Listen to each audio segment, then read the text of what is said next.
Hello dear tea friends from around the world. Welcome to a new tea class with me, Stéphane Erler. I'm your Tea Masters, the founder of the tea-masters.com tea boutique and the Tea Masters blog. We are making these videos once a week in order to study, better understand the culture of tea, the history of tea, and everything that makes tea more interesting, more important, because it is our favorite beverage after all. And today we are going to discuss my reading notes of L'Assommoir, a novel by Emile Zola, and I found it interesting to read it with a perspective on tea and beverages. And this is now something I'm doing for all the books that I'm reading, trying to see the meaning, the symbolism, or the function of tea in all these novels. And I think we can learn a lot from analyzing tea in even our Western novels.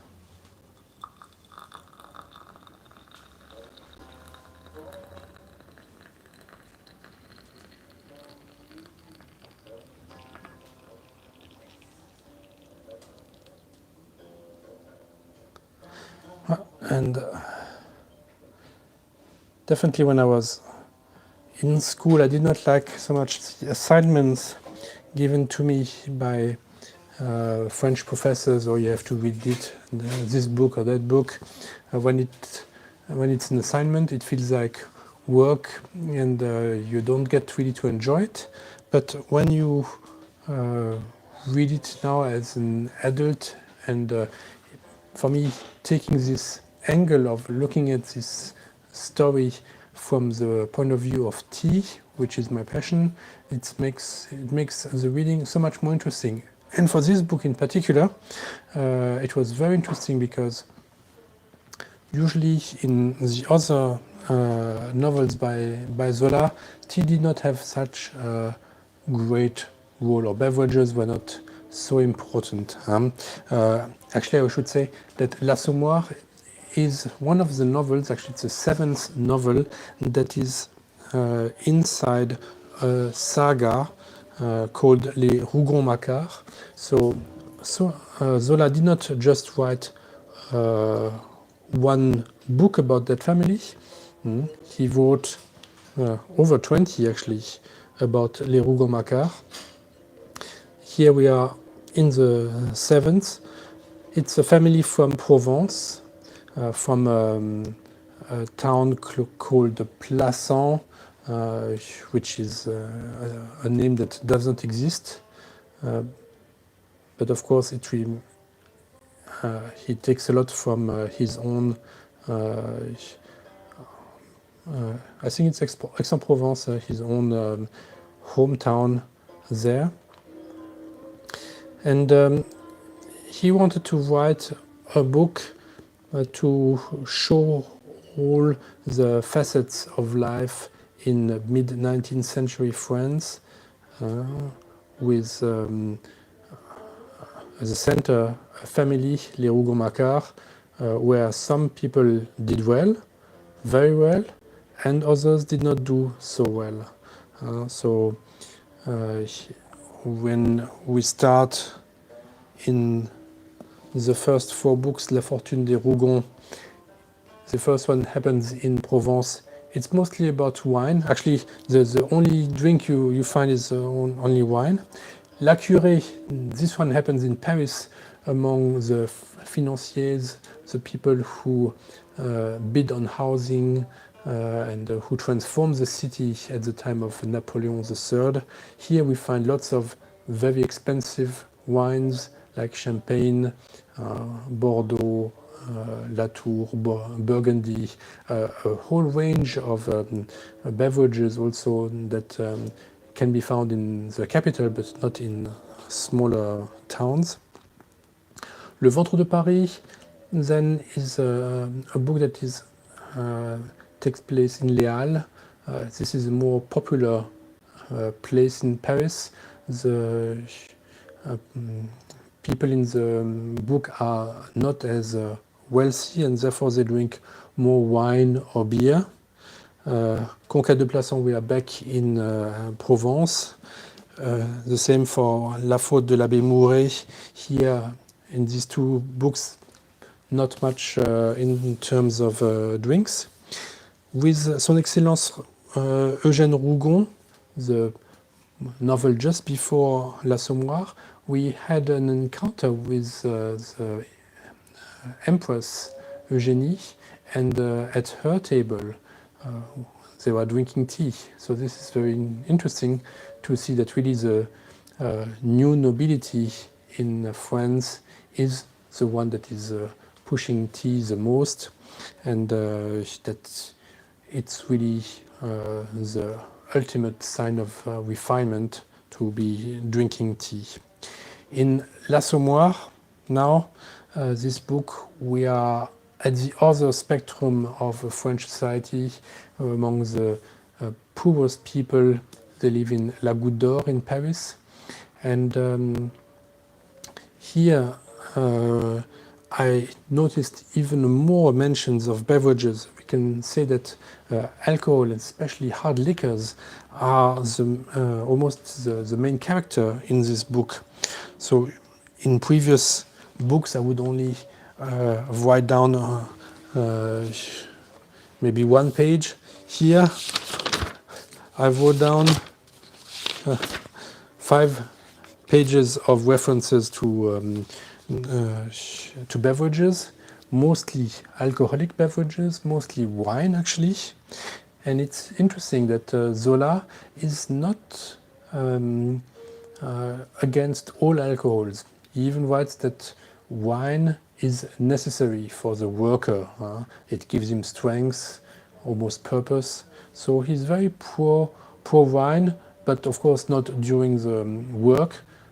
He mentions Coupeau as one of the main characters, whose father, like him, works in on the roofs of buildings to install not the tiles but the metallic ramps that collect the water. And his father, Coupeau's father, fell down after a night where he had been drinking too much. And since then, the whole family was really very, very critical of wine and would have preferred to drink water from the river than touch a drop of alcohol in a wine tavern. So there is this sense that there are some works that don't mix well with wine, especially if you work on high buildings, and this is very dangerous. So, or there is Gouget, who is working in a foundry with metal. He needs to be very precise with his work, so it's also not a good idea to be drinking too much. But Zola is not does not call for abstinence or prohibition. He's completely fine with people drinking beer or wine, just hard liquors. This is what he's most concerned about. And we'll see in the story is the story of this couple, Gervaise, who was born with a foot a little bit shorter than the other because her father would beat her mother while she was pregnant. So why? Because he was an alcoholic. So she carries the burden and the problem of alcohol already from the birth, and she would carry it to her grave because she would, be careful, spoiler, die at the end of the book like her husband, both due to the misery of alcohol, and completely poor, rejected by their society, by their friends, by their relationships. And it's interesting to see how Gervaise, who has this problem with the foot, fits very well the scapegoat definition from René Girard. René Girard is this French philosopher who has lived and taught in the US, who has developed interesting theory about the mimetic desire. We want what others have, and that all the violence comes from when two people want the same thing, and especially when these two people are very similar and of same strengths, and so it's very difficult to separate them, because if it were an unfair fight, it would end quickly. But since it's very even, it's very difficult to for each of them to let go. And so this mimetic crisis usually will be solved by finding a scapegoat. And in this book we can see that Gervaise is a perfect fit for a scapegoat. She is not really from Paris, she comes from Provence, so she is a little bit half an outsider to this group, and she has this physical deficiency with her foot that make people more likely to reject her. So, and we see this very much in the one instance where tea is mentioned in this book. There are almost 300 mentions of beverages, almost over 100 mentions of wine, but only one mention of tea. Now, I read it in French for my French class. I will not read it again for you in French, but yeah, let me tell you where it is roughly, so that if you have l'Assommoir, you can find it more easily. It is on the second page of chapter 10, and it happens. So it's more at towards the end of the book. Gervaise, she had one dream. She wanted to have a boutique. She wanted to have a store and be a store owner rather than an employee. This is a desire, a dream she had, because she was desiring something that other people had. And what's interesting is that, of course, she's not the only one who wants to have a store. In the story, we have Virginie, who is the sister of a girl who took her first boyfriend from her. So she's kind of the sister of a rival. And this girl comes back in the story after half the story. And actually they had a fight in the beginning, a very strong fight where you were afraid that one of them would lose her life. Fortunately, it did not happen. But it seems there's always tension between Virginie and Gervaise. And when Gervaise starts to have financial setbacks, cannot pay her bills, and the store is going to be taken away from her, Virginie wants that very same store as Gervaise had. So again, we see this mimetic desire. She's a kind of a rival, and she would end up with, Virginie would end up with Gervaise's first boyfriend in the story. And this boyfriend, he advises to sell chocolate, coffee, tea, and also fine spices and sweets. For him, this is a sector where a lot of money can be made.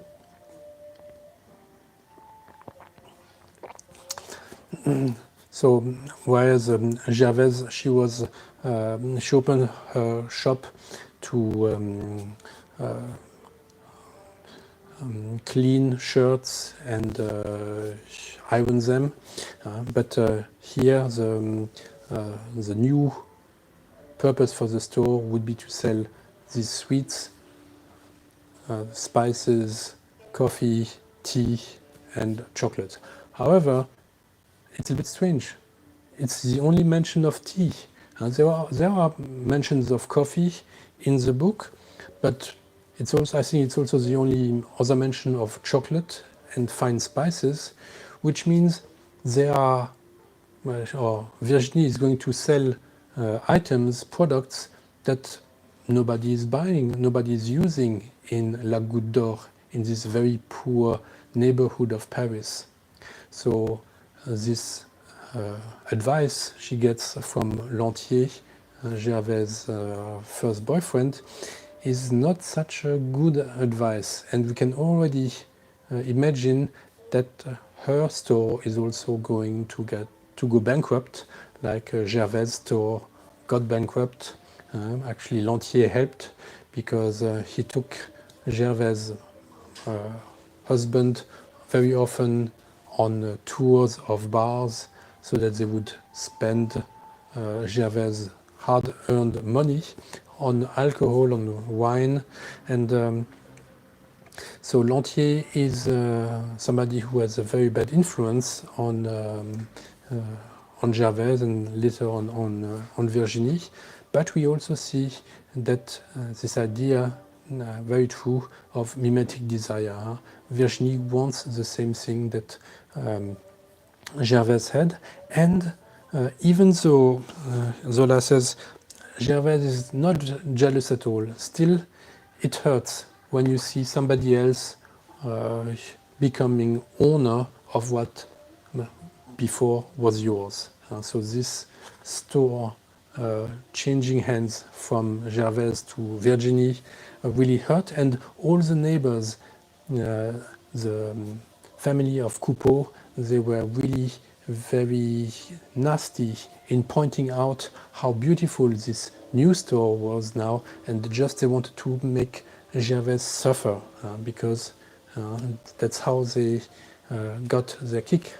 They found pleasure in torturing this scapegoat, even though. And what is a scapegoat is somebody who is actually very innocent. Gervais is one of the kindest person in the whole book. She does countless good actions. She sacrificed for her husband when he had the first accident. And so the story is also interesting because it's not a very black and white story where in the beginning everything was fine and later it turned bad. The turn of events took many different roads. There were instances where fortune actually was quite good to Gervais, and we can almost think, oh, now it's going to get better. It's not always going down for her and her husband. There are times when they could have taken a better route, make better decisions. There were some breaks that they got. Unfortunately, we can also see that these hard liquors, they are so strong, so powerful. They really destroy your mind and your will. And at the end, Gervais did not have enough willpower left to fight against her bad fortune. She almost wished she would die from an overdose of alcohol, of drinking too much. And at the end, her death is really not very beautiful, and her husband's is even worse. So it's a good book if you want to quit drinking, especially if you are concerned that you are drinking too much hard liquor. It's very much against hard liquor. And maybe it's also a book that where we can think of the idea, what is it to be l'ivresse, what is it to be drunk? Because after all, there's also this concept of being tea drunk. But being tea drunk is a bit different from being alcohol drunk. When you are tea drunk, actually, you are much more clear, crystal clear in your mind of what is happening, and you feel a certain harmony, you feel wellness, you feel warmth spreading from uh, your belly to uh, your hands, to your feet. So the being drunk in tea is very different from alcohol, and there are some teas that provide a very strong response from the body. They even have a very similar aroma. I find, for instance, that this Dongding charcoal roasted Oolong has a color that reminds me very much of cognac or whiskey. This darker golden color, good transparency, and especially when you drink it very hot, it gives you a very soothing feeling. Of course, it's not as burning like hard liquor, but it feels calming and energizing at the same time. So this Hongshui Oolong, especially when you make it a bit stronger in the winter, is also a very good alternative to hard liquor. We see in L'Assommoir that Gervaise is drinking these hard liquors in the winter because she's cold, she doesn't have money to buy food, she does not have money to put charcoal in her oven and feel warm in her little room. So the hard liquor is something that will bring instant relief to her. She will feel warm, and but of course then she will also have a blurred memory of what she's living, and she will lose all her willpower. This is something you don't have. Actually, it's on the opposite. You have a more crystal clear idea of what's happening, of the connections in your brain that are made between different things. So it's interesting to see that to some extent tea is also a little bit similar in its effect to hard liquor, but it is much safer and much better for your health.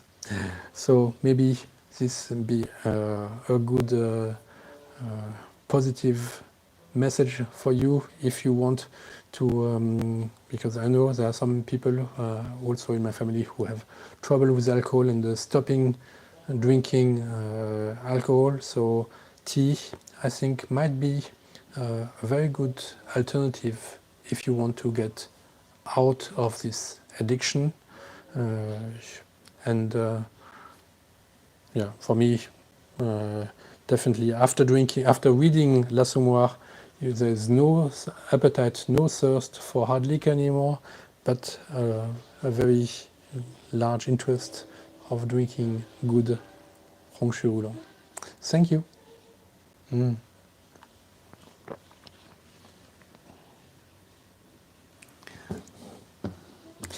And we will see each other next week again. Thank you very much for your interest. We will continue. Also, yes, I've made a sampler of Dongding Oolong teas in my boutique, t-masters.com, under the category sampler. We are going to study 4 different Dongding Oolongs from the different seasons: spring, summer, fall, and winter. And we will also compare these real Dongding Oolongs with the Dongding competition Oolongs. It's a little bit a fine, subtle difference, but it's important that we understand about it. So thank you very much. Order this set of new teas so that we can make an interesting class in the following weeks. Thank you very much. Oh, hello Terry, thank you for welcoming me back. You can hear I still have a little bit a sore throat, but I'm working on it. I hope that next week I'll have a better voice and will drink more good teas, especially since it's winter and cold. These rongshui oolong, these charcoal roasted oolongs are very soothing and give us a lot of pleasure.